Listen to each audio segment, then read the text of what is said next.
दोस्तों, अगर आप और अच्छी नींद चाहते हैं तो हमारी प्यारी सी ऐप नींद को इंस्टॉल करें।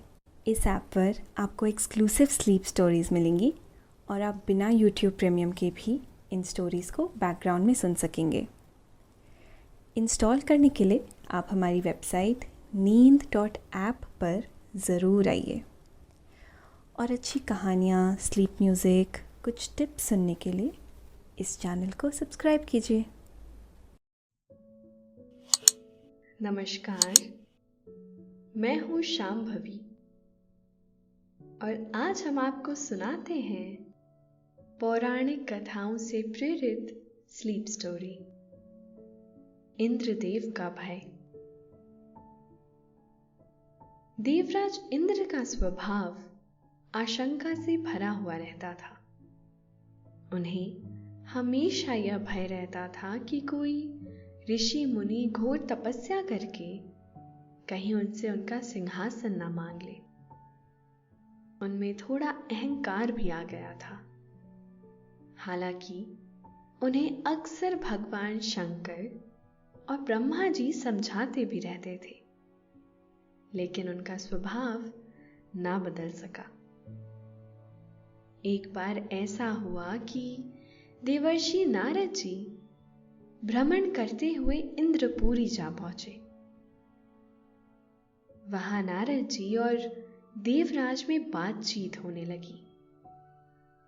नारद जी दूसरे देवताओं के गुणों और प्रभाव के बारे में चर्चा करने लगे। देवराज इंद्र को यह सब बातें जरा भी अच्छी नहीं लग रही थी। दूसरे देवताओं के बारे में ऐसी बातें सुनकर इंद्र जी ने नारद जी से कहा, नारद, मैं देवराज इसीलिए कहा जाता हूं क्योंकि मैं बाकी दूसरे देवताओं से श्रेष्ठ हूं। आप मेरे सामने दूसरे देवताओं का बखान बार बार क्यों कर रहे हैं? आपका मेरे सामने दूसरों की इस तरह से प्रशंसा करना एक तरह से मेरा अपमान है।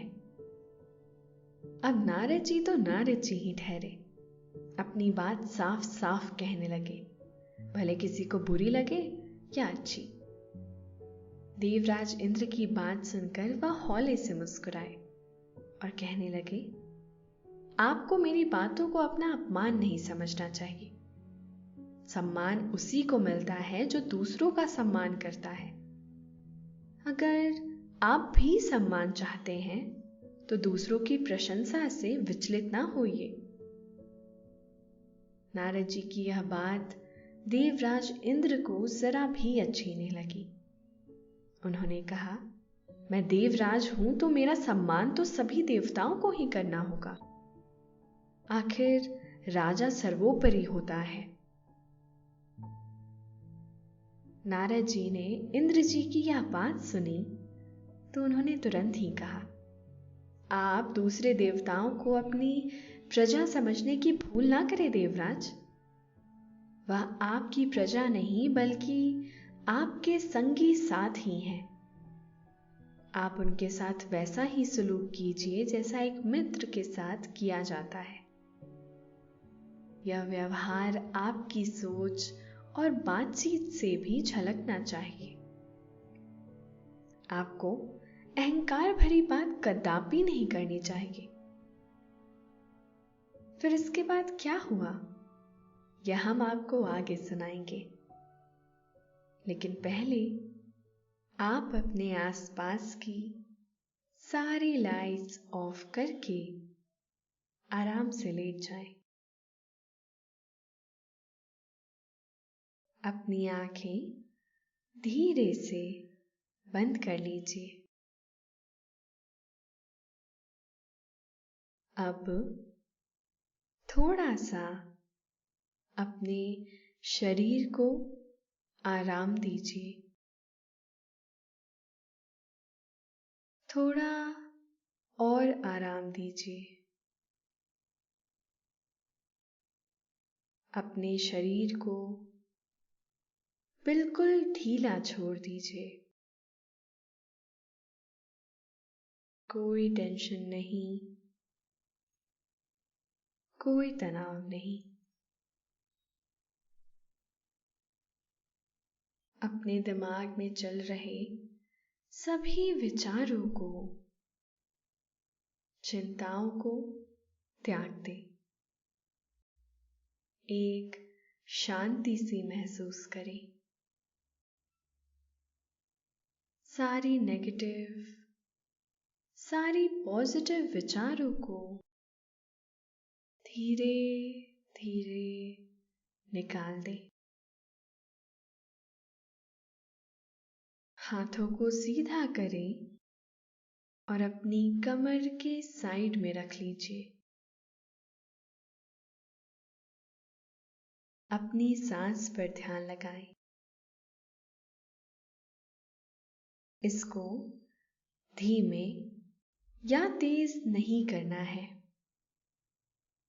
बस ध्यान देना है कि कैसे वो आपके नाक, गले में होते हुए आपके अंदर प्रवेश कर रही है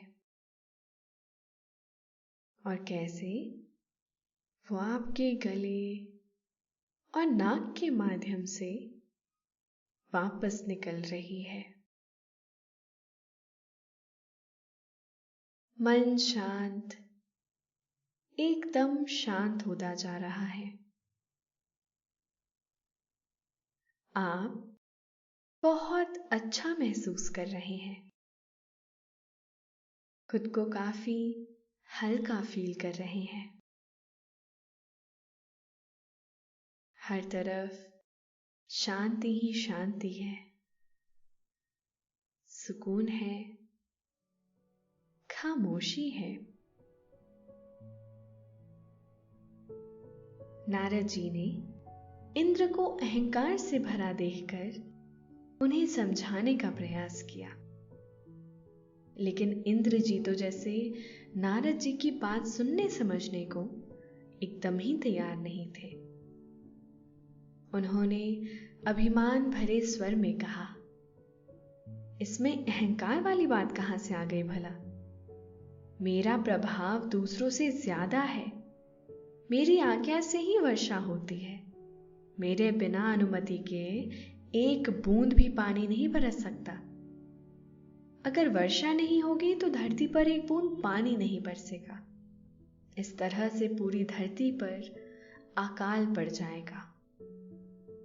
पृथ्वी पर त्राही त्राही मच जाएगी। फिर इसके प्रभाव से कोई नहीं बच सकेगा। यहां तक कि देवता भी इसके प्रभाव से नहीं बच सकेंगे। देवर्षि नारद जी भी मानो ठान कर बैठे थे कि आज देवराज से अपनी बात मनवा कर रहेंगे। उन्होंने तुरंत ही कहा, बिल्कुल ठीक कहा आपने देवराज, लेकिन इस धरती को चलाने में, सिंचित करने में दूसरे देवताओं का महत्व भी कम नहीं है। संसार के लिए सिर्फ जल ही जरूरी नहीं, बल्कि वायु, अग्नि और प्रकाश की भी उतनी ही आवश्यकता है। इस तरह वरुण देव, अग्निदेव और सूर्य देव का महत्व भी आपसे जरा भी कम नहीं है। आप सभी देवताओं से अहंकार भाव नहीं, बल्कि मित्र भाव रखिए, वरना किसी दिन आपदा में फंस जाएंगे तो मुश्किल होगी। बिना सहयोगियों के राजकाज भी नहीं चलता देवराज। नारद जी की यह बात सुनकर देवराज इंद्र ने हंसते हुए कहा, आप कहां पड़े हैं इन सब चक्करों में? आप ठहरे वीणा बजाने वाले, आप क्या जाने यह राजकाज की बातें। नारद जी भी कहां हार मानने वाले थे। उन्होंने तुरंत ही कहा, आपको किसी का भय हो ना हो, लेकिन जरा शनि देव से बच कर रहिएगा। अगर वह एक बार कुपित हो जाएं तो सब कुछ तहस नहस कर डालते हैं। यह कहते हुए नारद जी वहां से नारायण नारायण का जाप करते हुए चले गए। हालांकि उन्हें देवराज इंद्र का अहंकार जरा भी अच्छा नहीं लगा था। नारद जी इसी तरह से एक दिन टहलते घूमते शनि लोक जा पहुंचे। शनिदेव ने उनका स्वागत किया और कुशल क्षेम पूछा। नारद जी ने तुरंत ही कहा, यूं तो सब कुछ कुशल है, लेकिन इंद्रदेव इन दिनों कुछ ज्यादा ही अहंकारी हो गए हैं। वह इस कदर अभिमानी हो चले हैं कि अपने आगे किसी को कुछ समझते ही नहीं है। शनिदेव ने पूछा, आखिर हुआ क्या देवर्षि? शनिदेव के सवाल पर नारद जी ने इंद्रदेव से हुई सारी वार्तालाप उन्हें सुना दी। देवर्षि नारद की बात सुनकर शनिदेव ने कहा, आप निश्चिंत रहें, अगले रविवार को सभी देवतागण बैकुंठ लोक में जुटने वाले हैं। वहां इंद्र भी आएंगे। वहां मैं उन्हें समझा दूंगा। किसी देवता का अहंकारी होना कदापि उचित नहीं है। वहां कुछ देर रुककर नारद जी वहां से नारायण नारायण का जाप करते हुए चल दिए। रविवार का दिन आया। बैकुंठ लोक में देवताओं की सभा हुई। सभी देवताओं ने सभा में अपने अपने विचार रखे। समय पूरा होने पर सभा समाप्त हो गई। सभी देवता प्रस्थान की तैयारी करने लगे। तभी देवराज इंद्र और शनिदेव का आमना सामना हो गया। शनिदेव ने नम्रता के साथ उनका अभिवादन किया। हालांकि इंद्रदेव अपने ही अहंकार में डूबे हुए थे। अचानक ही उन्हें नारद जी की वह चेतावनी याद हो आई कि शनिदेव से बचकर रहना। बस फिर क्या था? इंद्रदेव का अहंकार जाग उठा। उन्होंने बिना बात के बात निकालते हुए कहा, शनि जी, सुना है कि आप किसी का भी अहित कर डालते हैं। इस वजह से लोग आपसे डरते हैं। लेकिन मैं देवराज हूं।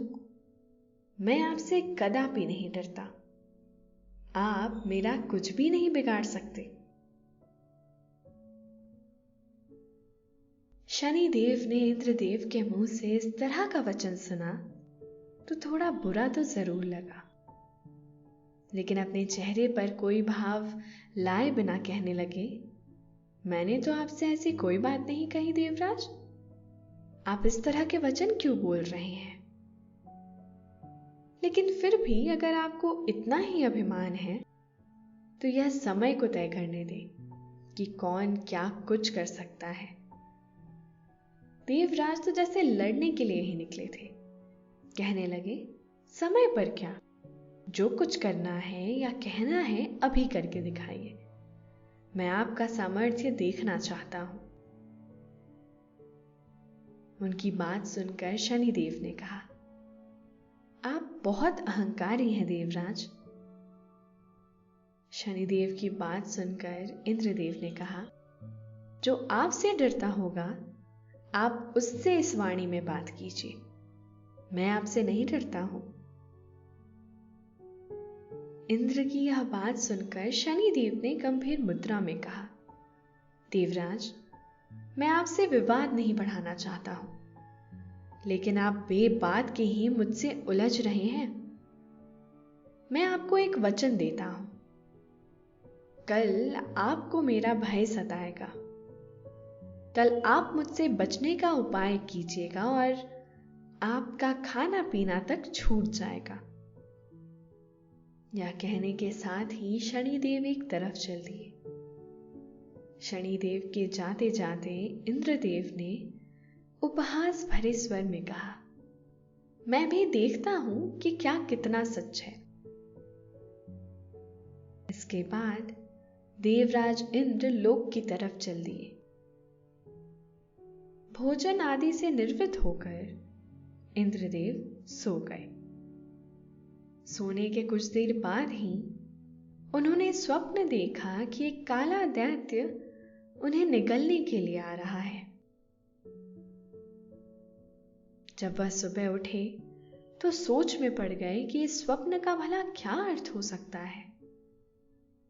फिर उन्हें शनिदेव का ख्याल आ गया। उन्होंने सोचा कि हो सकता है कि इसके पीछे शनिदेव हो। आज वह मुझे चोट पहुंचा सकते हैं। मुझे अभी से बचने का उपाय कर लेना चाहिए। मुझे अपना रूप बदल कहीं छिप जाना चाहिए।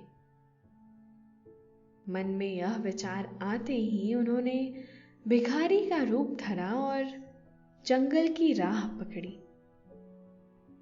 उन्होंने इस बात का विशेष ध्यान रखा कि इस बारे में किसी को भी लेश मात्र भी शंका नहीं होनी चाहिए कि वह कहां और क्यों जा रहे हैं। देवराज इंद्र खूब जानते थे कि कई दूसरे देवता उनसे रुष्ट रहते हैं। उन्हें भय था कि कहीं वह शनिदेव की सहायता न करने लगे। मन में ऐसा विचार आते ही वह घने जंगल की तरफ चल दिए। दोपहर होने को थी। इंद्रदेव ने सोचा कि शनि ने उन्हें चुनौती तो दी है, तो वह उन्हें खोजने की कोशिश भी अवश्य करेंगे। अगर वह मुझे खोज ही नहीं पाए तो भला मेरा क्या बिगाड़ सकेंगे। अब चाहे वह आकाश पाताल एक कर दे, लेकिन मुझे ढूंढ नहीं पाएंगे। आकाश का विचार मन में आते ही इंद्रदेव ने सोचा कि कहीं शनिदेव उन्हें आकाश से ना देख ले। ये सोचते ही यह विचार भी मन में आया कि उन्हें किसी झाड़ी में छिपकर बैठना चाहिए। इंद्रदेव ने झाड़ी तलाशना शुरू की, लेकिन उन्हें कोई भी घनी झाड़ी न नजर आई। उन्होंने सोचा कि उन्हें किसी पेड़ के कोटर में छिप जाना चाहिए। यह विचार मन में आते ही उन्होंने एक घना पेड़ तलाशा। उस पेड़ की कोटर भी काफी बड़ी थी। इंद्रदेव उसी कोटर में छिपकर बैठ गए। अब वह संतुष्ट थे। वह सोचने लगे कि शनिदेव अब लाख कोशिश के बाद भी उन्हें नहीं तलाश पाएंगे। उन्होंने व्यर्थ में ही सभी को भयभीत कर रखा है। अब मुझे खोज ले तो ही मैं जानूं। शनिदेव ने इंद्रदेव से कह भर दिया था। इसके बाद वह उन पर अपनी छाया डालकर अपनी चर्या में व्यस्त हो गए। इंद्रदेव क्या कर रहे हैं, कहां जाकर छुपे हैं, इससे उन्हें कोई मतलब नहीं रह गया था। वह जानते थे कि इंद्र कहीं भी जाएं, उनकी छाया उनके साथ रहेगी। उनके बिना किसी विशेष प्रयोजन के ही इंद्र का सुख चैन उड़ गया था। अब ना तो उन्हें खाने की सूध थी और ना ही पीने की। समय बीतते बीतते सूरज डूब गया। इंद्रदेव ने सोचा कि बात तो केवल एक ही दिन की थी।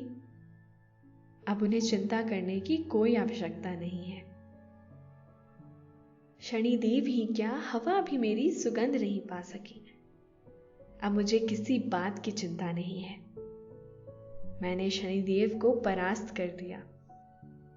अब अगली भेंट में मैं बताता हूं शनिदेव को कि वह मेरा क्या बिगाड़ सके। धीरे धीरे अंधेरा फैलने लगा। इंद्रदेव कोटर से निकलकर सीधे इंद्रलोक की तरफ चल दिए। अगले दिन प्रातः बेला में उनका सामना शनिदेव से हो गया। शनिदेव उन्हें देखकर अर्थपूर्ण अंदाज में मुस्कुराए। इंद्रदेव उनकी मुस्कान में छिपे व्यंग को ना समझ सके। उन्होंने विजयी मुस्कान के साथ कहा, कहिए शनिदेव, कल का पूरा समय बीत गया और आप मेरा बाल भी बांका ना कर सके। अब तो आप मानते हैं ना कि मेरी शक्ति आपसे कहीं अधिक है। देवराज के मुंह से निकली इस बात को सुनकर शनिदेव बहुत जोर से हंसे।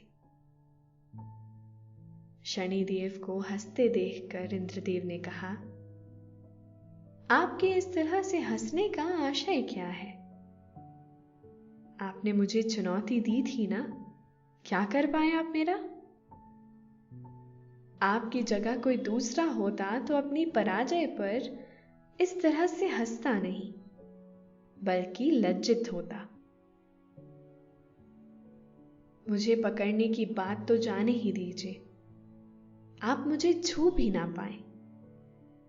आपका सामर्थ्य मैंने देख लिया है। देवर्षि ने बेवजह आपको महत्वपूर्ण बना रखा है। शनिदेव एक बार फिर से जोर से हंसे और कहने लगे, मेरे शब्दों पर जरा विचार कर लीजिए। जो मैंने आपसे कहे थे, मैंने आपसे कहा था कि आपको मेरा भय सताएगा। आप खाना पीना तक भूल जाएंगे। परिणाम यह निकला कि आप दिन भर पेड़ की कोटर में छिपकर बैठे रहे।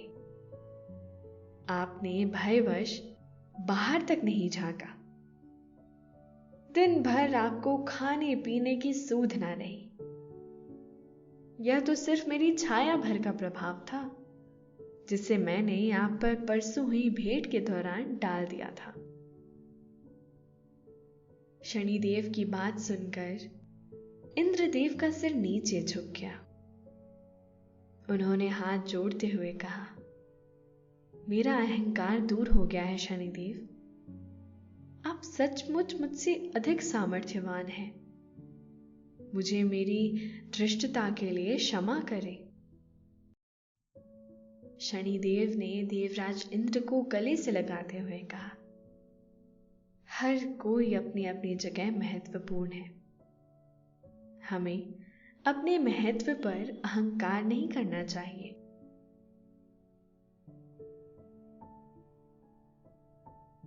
अभी आपने पौराणिक कथाओं से प्रेरित यह कहानी सुनी। अब आपको नींद आने लगी है। निंदिया रानी चुपके से आपके सिरहाने आकर बैठ गई है। वह हौले हौले आपकी पलकों को सहला रही है। आपकी पलकें बोझिल होती जा रही हैं। नींद आपकी आंखों में मध्यम मध्यम भरती जा रही है। आप पर नींद की खुमारी छाने लगी है। अब आप आहिस्ता आहिस्ता नींद की आगोश में समाते चले जा रहे हैं, समाते चले जा रहे हैं। शुभ रात्रि। दोस्तों, अब से आप bedtime stories, guided meditations, relaxing music, इन सब का आनंद नींद ऐप पर ही उठा सकते हैं।